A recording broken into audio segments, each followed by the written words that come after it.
আজকে হচ্ছে 14th of March 2022 আর আমাদের সঙ্গে আছে শ্রীনেতা জোরদার আর ওনাদের গার্জেন।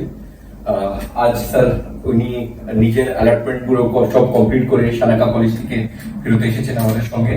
আর স্যার আপনার থেকে জানা আছে শিক্ষা থেকে আপনি যে সুযোগ পেয়েছেন আর যে সার্ভিস পেয়েছেন এটা আপনি একটু আমাদের মানে ভিউয়ার্স থেকে বলেন স্যার। আমরা শিক্ষার একটা অ্যাড প্রথম থেকে আমরা দেখেছিলাম পরীক্ষা দিতে যাওয়ার সময়। আমাদের ডকুমেন্টারি একটা বই দিয়েছিল সুন্দর, সেটা পড়ে আমার মনে হলো যে না এটা একদম পারফেক্ট জায়গা মেডিকেল এডুকেশন ভর্তি হওয়ার পক্ষে।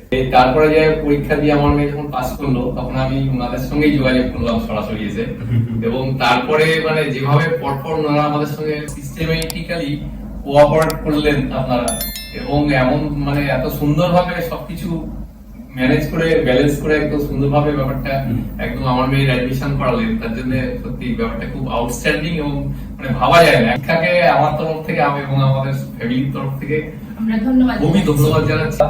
আপনার কলেজ সে হ্যাপি হ্যাপি আছেন?